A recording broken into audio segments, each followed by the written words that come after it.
जैसे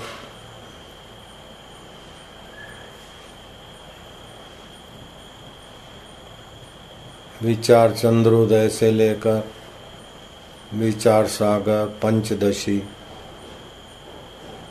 आदि आदि ग्रंथ प्रक्रिया ग्रंथ कहे जाते हैं।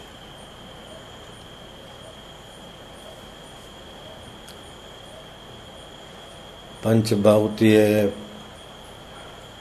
महातत्व, ये प्रकृति, ये 24 तत्व, सांख्य की बात, योग की बात आदि प्रक्रिया से समझाने की, प्रकृति पुरुष का विवेक कराने की और तत्व के तरफ उंगली निर्देश करने वाली जो व्यवस्था उसको प्रक्रिया ग्रंथ कहते हैं।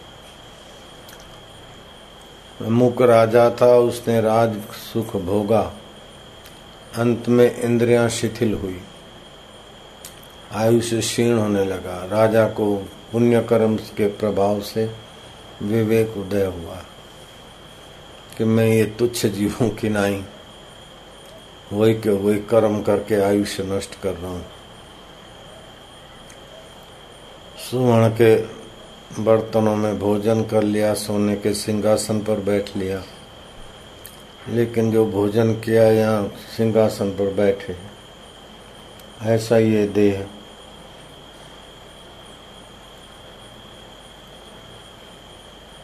जीर्ण शीर्ण हो जाएगा। तो ऐसा क्या उपाय कर रहे हैं? तो उसने मनु महाराज जी का सुमरण किया राजा इक्ष्वाकु ने। राजा इक्ष्वाकु ने मनु महाराज का सुमरण किया अपने गुरुदेव का, और गुरुदेव पधारे आकाश मार्ग से। मनु महाराज ने अर्घ्यपात से पूजन आदि करके उनके आगे हाथ जोड़कर जिज्ञासा के भाव में खड़े रहे। राजन, तुमने मुझे सुमरण किया, मैं आकाश मार्ग से कहीं जा रहा था, तुमने सुमरण किया इसलिए तुम्हारे पास आया।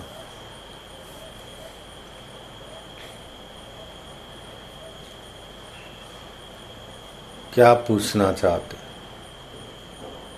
कि प्रभु विचार करके देखें तो ये जगत बीत रहा है, अच्छा बुरा भला आकांक्षाएं पूर्ण हुई, जो चाहते हैं वो सब होता नहीं, जो होता है वो सब भाता नहीं, जो भाता है वो टिकता नहीं है, सब बदल रहा है। मनुष्य जैसे सामान्य जीव खाते पीते रहते, आयुष्य नष्ट करते, मैं भी ऐसे ही सामान्य जीवों के नाई राजाधिराज महाराज थोड़ा सुन लेता हूँ, लेकिन समय तो इसी में बर्बाद हो रहा है। सार तत्व क्या है जिसको पाने से फिर जीव का जन्म मरण और दुख बंधन कट जाता है, वो आप कृपा करके मुझे उपदेश दीजिए।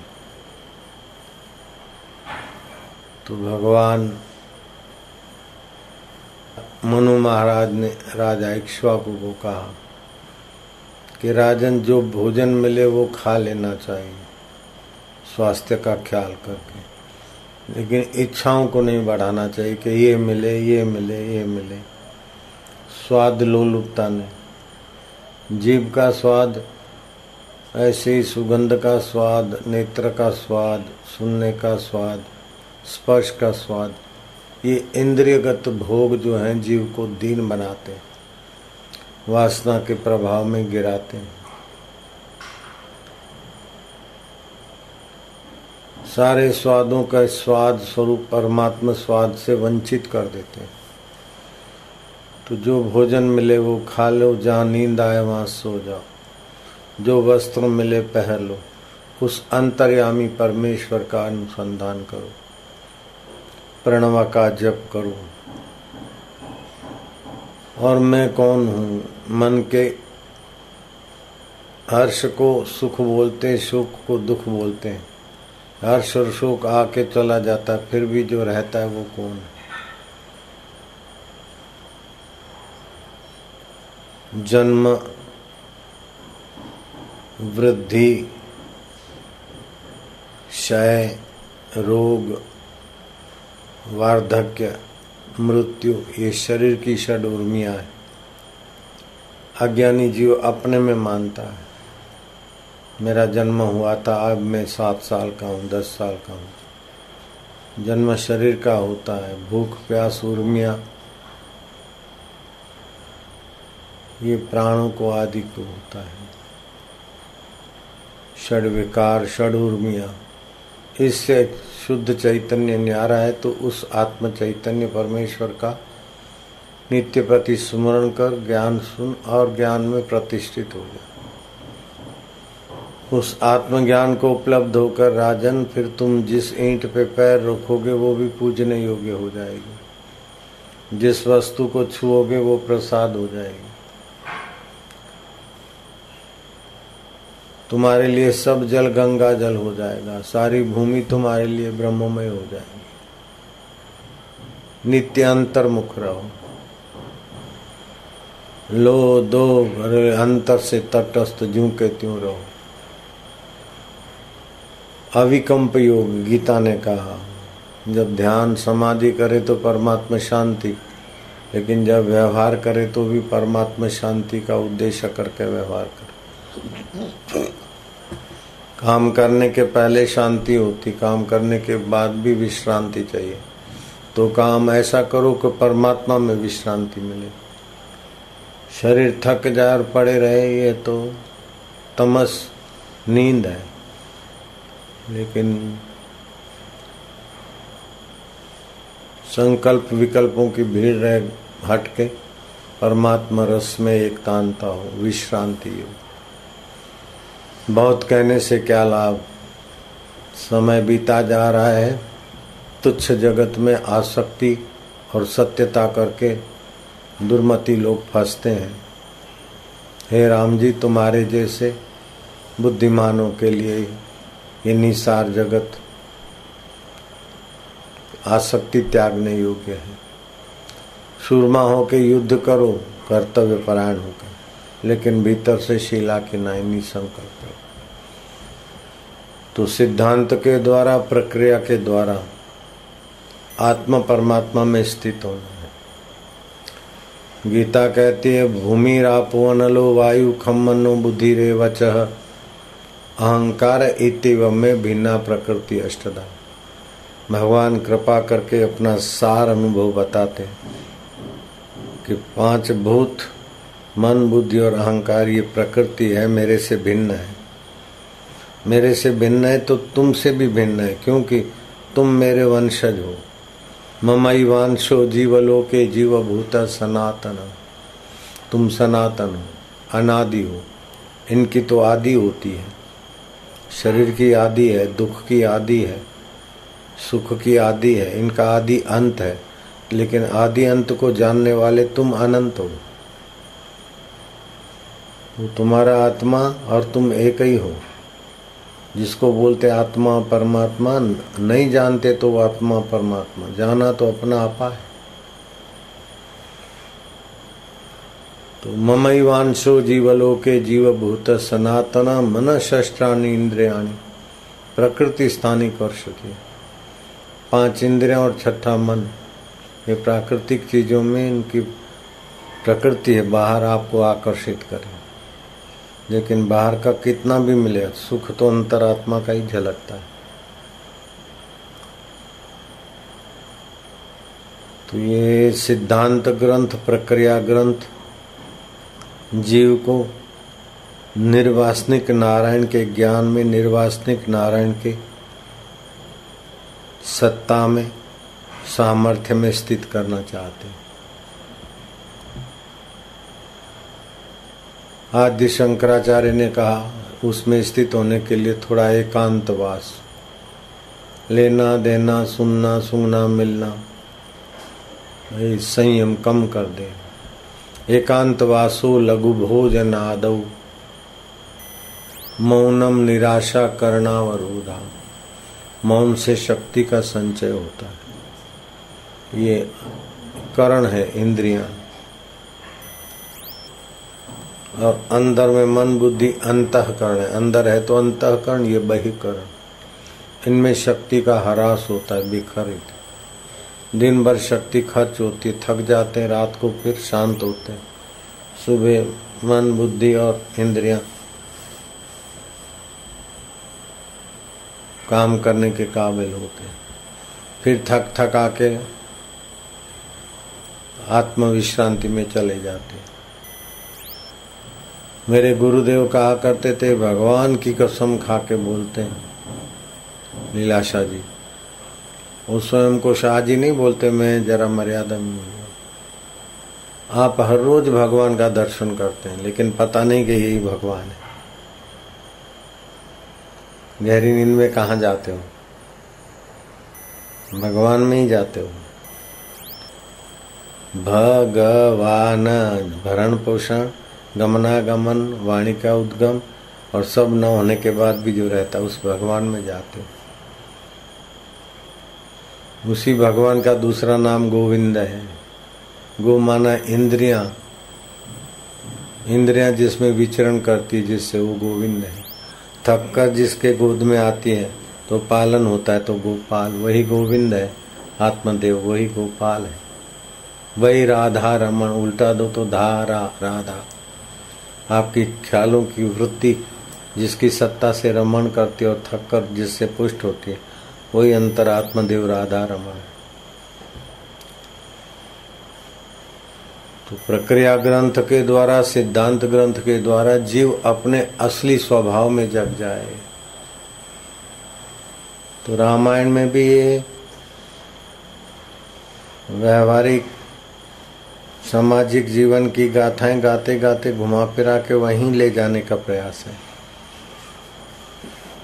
ज्ञान मान जहाँ एको नाही, देखत ब्रह्म समान सब माही। कहिए तासु परम विरागी, तृण सम सिद्धि तीन गुण त्यागी। ये अष्टधा प्रकृति में ही गुण है, सतो गुण, रजो गुण, तमो गुण। इन सब से परे जो है वो परमात्मा अपना आत्मदेव है, और वो सब में जो का त्यों समाया है। वो हाजरा हजूर है। स्वामी राम के पास एक प्रसिद्ध कुतर्क में कई पादरियों को घुटने टिकवाने वाली बाई आकर बैठ गई सामने। सोचा कि आज भारत के साधु को हरा दूंगी, ईश्वर नहीं है, मैं सिद्ध करके दिखा दूंगी।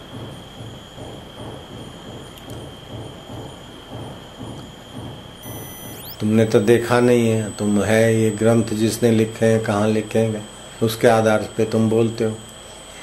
तो कोई भी प्रवचन करता के प्रवचन से बातें उठा के तर्क कुतर्क से उनको चुप करा देती थी।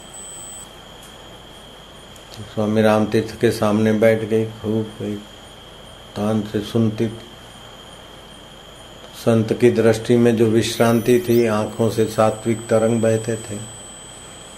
वो बाई आई थी तो राम तीर्थ को हराने के लिए, लेकिन खड़ी हो गई बीच में कि मैं हार गई, अब मैं आपसे तर्क नहीं करूंगी। ईश्वर है और आप ईश्वर को मानते हो, यू आर राइट। राम तीर्थ ने कहा मैं ईश्वर को मानता ही नहीं हूँ। राइट और wrong, what of meaning the right and wrong.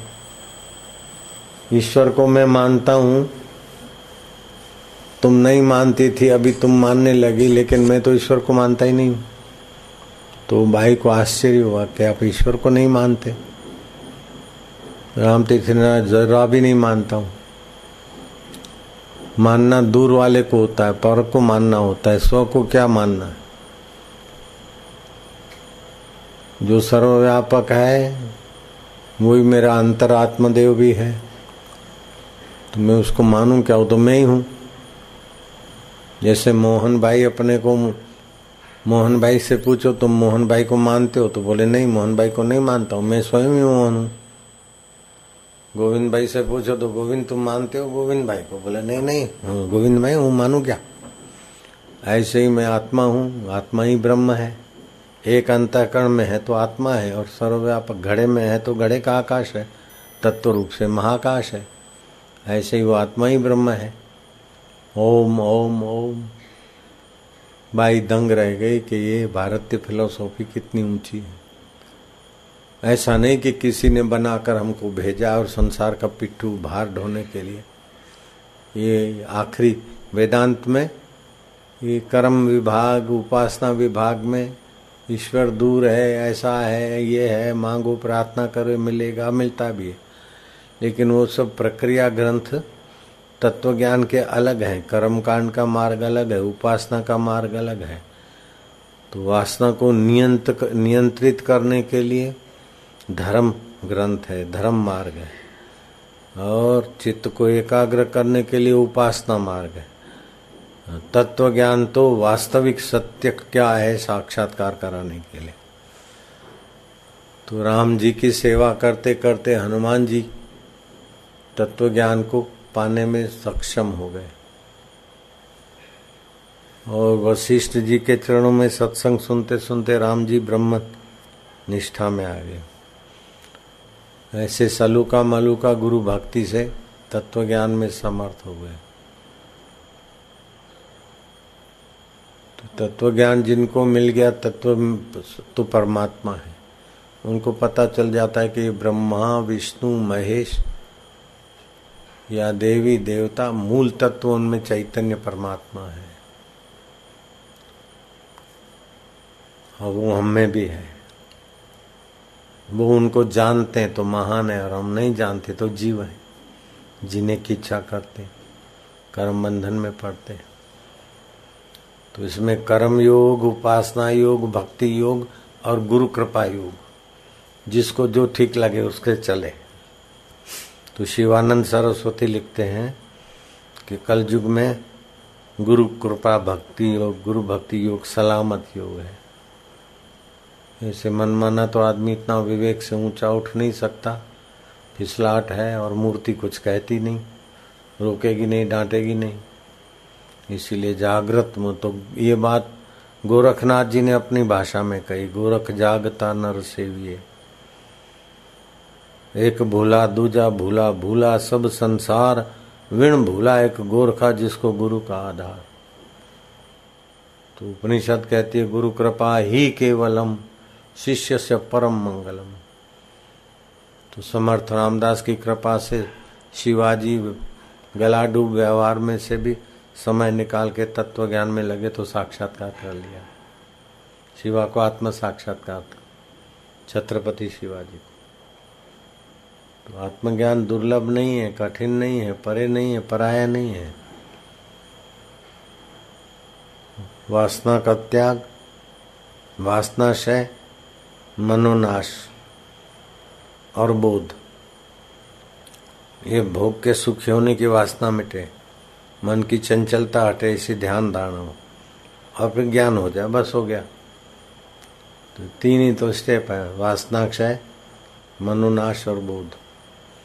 ये करूं साक्षात्कार करके ये पाऊंगा, तो अभी तो वासना बनाए रखा ना, छोड़ो। अभी मैं कौन हूं उसको जान लो, फिर ये करूंगा, फिर वो करूंगा नहीं।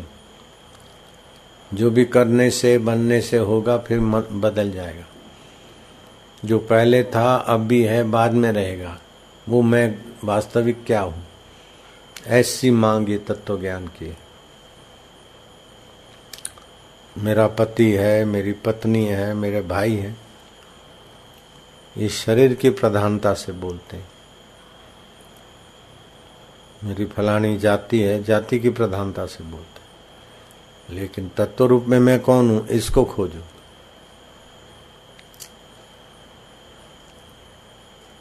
शरीर के साथ जाति जुड़ी है, मन के साथ जगत की कल्पना जुड़ी है, लेकिन गहरी नींद में कुछ नहीं रहता, फिर भी कौन रहता है? जिसे बाल बढ़ते खून संचालित होता है, वो कौन तत्व है? जो माँ की जेर के साथ हमारी नाभि जोड़ देता है, जो माँ के शरीर में हमारे लिए दूध बना देता है, वो ज्ञान स्वरूप चैतन्य है।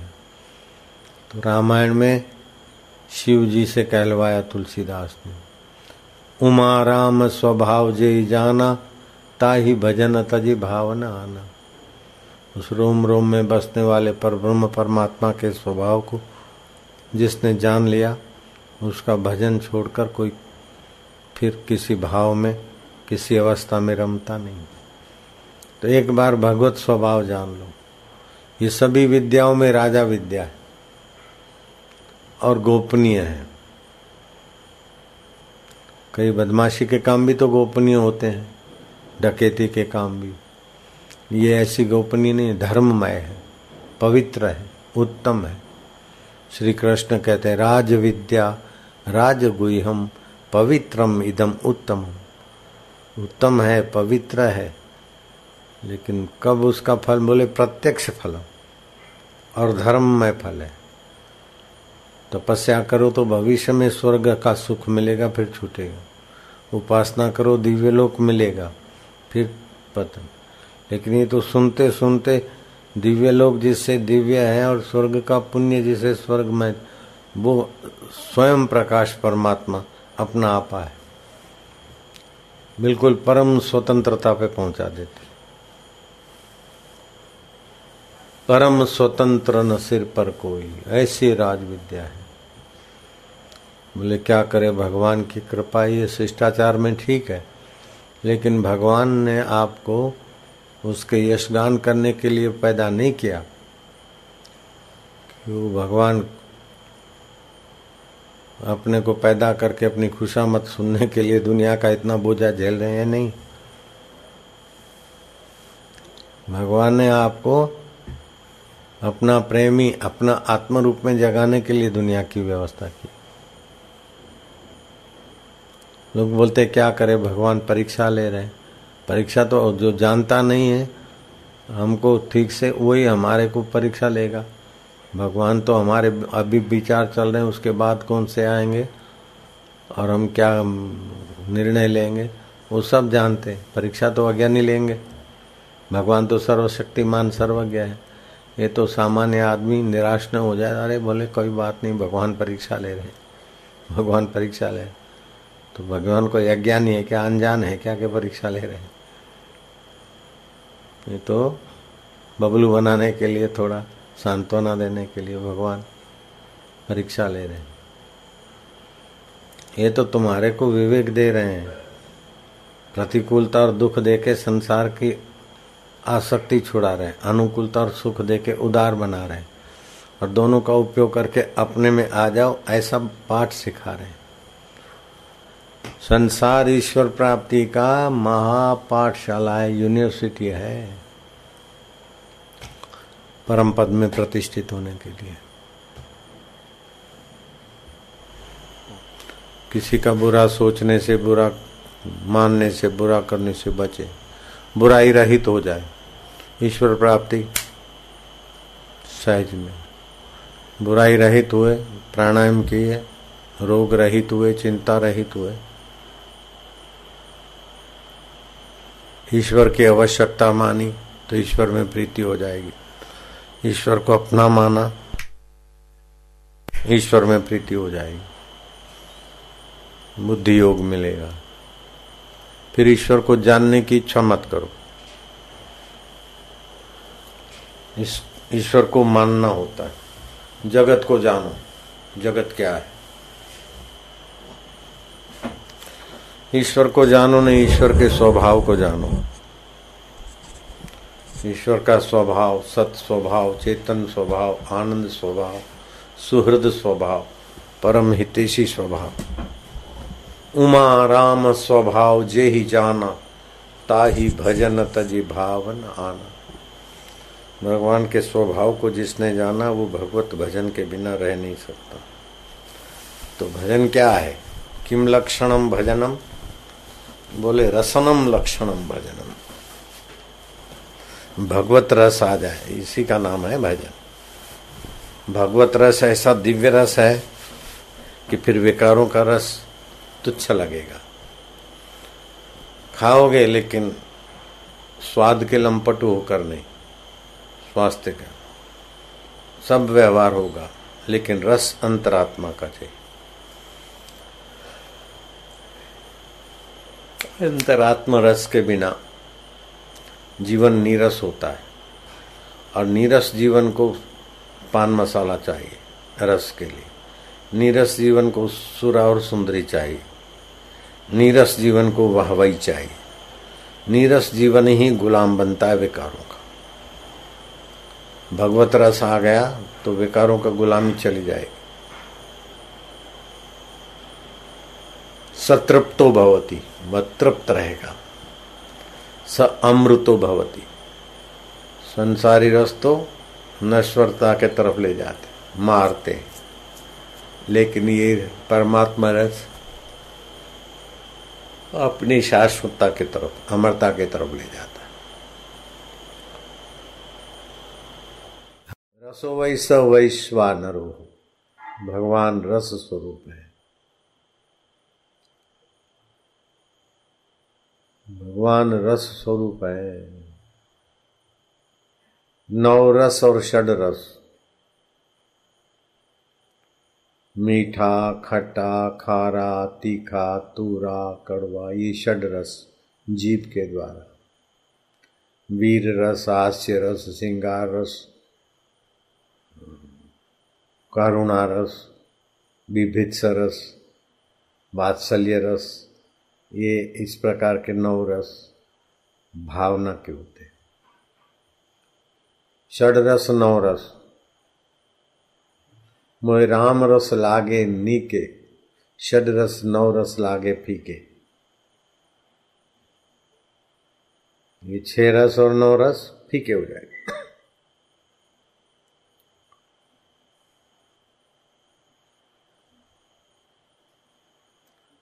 सारे जीवों की चेष्टा रस के तरफ है। कीड़ी की मकोड़े से लेकर देवता तक, जहां मजा आया वहां भागते फिरते, घूम घूम के थकते, भोग भोग के थकते, मजा टिकता नहीं। ये विकारी रस है, पैदा होके मर जाते। इन विकारी रसों के द्वारा झलक तो निर्विकारी चेतन की ही आती। कितना भी अच्छा देखा लेकिन आनंद तो इधर ही आएगा। कितना भी अच्छा सूंगा तो नाक में मजा नहीं आएगा, अपने हृदय में आएगा। कितना भी बढ़िया सुना तो कान को मजा नहीं आएगा, हृदय में ही आएगा। ईश्वरो सर्वभूतानां हृदय से अर्जुन तिष्ठति। ईश्वर सबके हृदय में है। तो बोले बाबा भगवान तो सर्वव्यापक है, ये तो हृदय में है। तो लड्डू में, गिलास के गिलास में लड्डू, बोले गिलास में लड्डू तो गिलास बड़ा होगा, लड्डू छोटा होगा, तभी तो। ऐसे हृदय बड़ा है और ईश्वर छोटा है। तो इतना जरा सा हृदय और उसमें भी ईश्वर आए तो ईश्वर और भी छोटा हुआ, तो इतना नन्हा ईश्वर क्या कर लेगा हमारा भला। ये कुतर्क कर सकते हैं। ईश्वर सबके हृदय में है, बोलते हैं, मानते हैं, शास्त्र भी कहते हैं। तो हृदय तो बड़ा हुआ, ईश्वर छोटे हुए। और ईश्वर कैसा है? बोले अंगुष्ठ मात्र पुरुष है, अपने अंगुष्ठ मात्र हृदय के खुली जगह में चिदाकाश। तो फिर सर्वव्यापक नहीं हुआ, हृदय में है।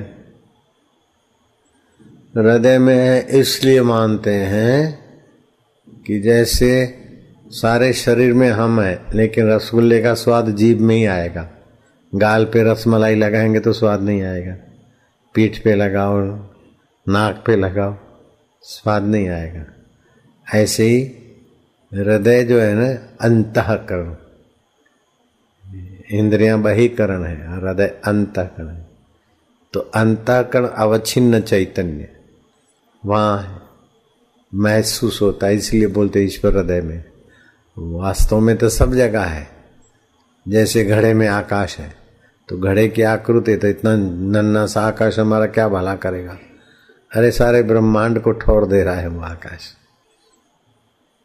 घड़े का आकाश घड़े तक सीमित नहीं है, ऐसे हृदय का ईश्वर हृदय तक सीमित नहीं है, लेकिन हृदय में अनुभूति होती है, इसलिए हृदय में बताया।